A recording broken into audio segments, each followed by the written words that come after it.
Special 7 days ન્યૂઝમાં આપનું સ્વાગત છે। ચોથા વર્ગના કર્મચારીઓને વડોદરા મ્યુનિસિપલ કમિશનરનું તેડું। વડોદરાની શિક્ષણ સમિતિમાં ગ્રામ્ય ગ્રાઉન્ડ મેન્ટેનન્સ સફાઈ જેવા ચોથા વર્ગના કર્મચારીઓનું કાયમીકરણની માંગ લઈને આંદોલનનું માહોલ ફૂટ્યું છે। તેમના વિરોધનો આંખો રોષ વર્ષોથી ચાલતો આવ્યો છે। ખાસ કરીને છેલ્લા 47 વર્ષથી કેન્સલેશન જોઈન્ટ કોન્ટ્રાક્ટનો મુદ્દો બગડ્યો નથી।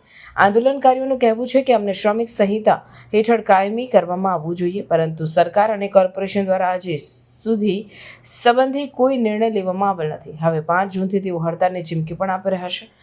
છઠ્ઠા ક્લાસ તકો પર નજર રાખતી કમિશનરે આંદોલનકારીઓ સાથે બેઠક કરવા વચન આપ્યું છે। કમિશનરની હાજરી કર્મચારીઓ માટે આશા બની ઊભી કરી છે। થર્મોકાપ જેવી જે નવચેતનાનો સંદેશો આપ્યો છે, પરંતુ જો આ બેઠકમાં સકારાત્મક પરિણામ નથી આવ્યું તો તે વધુ ઉગ્ર સ્વરૂપ લઈ શકે। એમાં કર્મચારીઓએ સંજોગોના આકસ્મિક સંતે આપ્યો છે।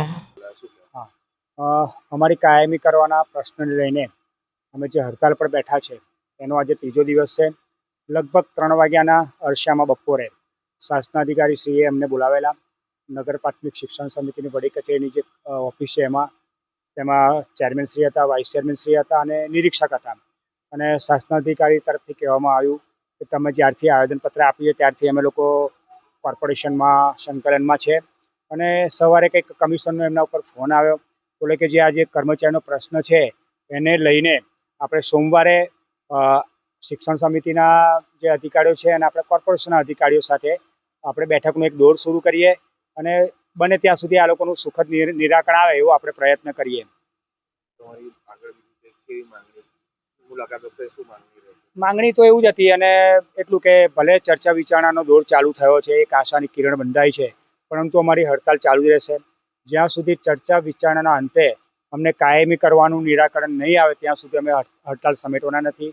બીજું એક વસ્તુ આપણે જોયું એ પ્રમાણે કે ગઈકાલે દાંડિયા બજાર 4 રસ્તા ઉપર એક માજી ભીખ માગતા હતા અને એ ટાઈમે અમે લોકો એક સ્ટેટમેન્ટ આપેલું હતું કે ભાઈ જો અમારું કામ નહીં થાય ને તો અમે આત્મવિલોપન કરીશું। પરંતુ આપના માધ્યમથી પણ કહું છું અને અત્યારે જે પોલીસ સ્ટેશનમાંથી જે અધિકારીઓ એમને પણ અમે કહ્યું કે અત્યારે ચર્ચા વિચારણા ચાલી રહી છે, પણ જ્યારે શિક્ષણ સમિતિને કોર્પોરેશન એવું કહી દેશે ને કે ભાઈ તમારું કામ અમારાથી થાય નહીં, તમારી સબ જ્યુડિશિયલ મેટર છે, એ દિવસે જે કહ્યું છે એ પ્રમાણે શરૂઆતમાં અમે લેખિત આપીને એ વસ્તુની માંગણી કરવાના છે કે ભાઈ અમને હવે જો કાયમી ના કરતા હોય તો અમારું જીવન હવે જીવા જેવું થયું નથી, ત્યારે અમે આત્મવિલોપનની ધમકી કે વિનંતી કરવાના છે।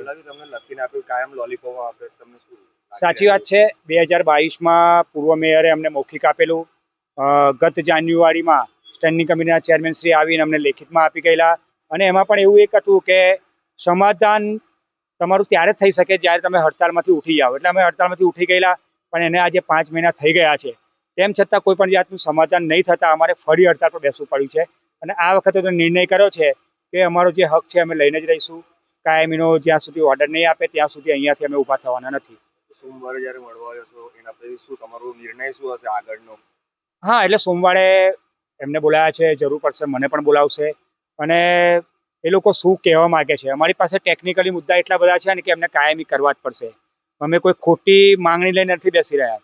આજે 35 વર્ષથી કામ કરતા હોય, 48 વર્ષથી અમે સેવા આપી રહ્યા હોય, અમારી માંગણી ઘણી બધી વ્યાજબી છે, ત્યાં ટેકનિકલી મારી પાસે એના એવિડન્સ છે, એ પ્રમાણે અમે કમિશનર સમક્ષ રજૂઆત કરીશું અને અમને આશા છે કે એમાં અમે પરિણામ સારું જેવું આવશે। આગળ આંદોલન ચાલુ રહેશે? આંદોલન ચાલુ જ રહેશે। આ રીતે અમે ગાંધીજીના માર્ગે બેઠેલા છે, શાળાને અને કચેરીને કોઈ નુકસાન ના થાય, કોઈ અડચણરૂપ ના થાય એ રીતે અમારું આંદોલન અહીંયા ચાલુ જ રહેશે। નિલેશ રાજ, ચોથા વર્ગ સંઘ પ્રમુખ।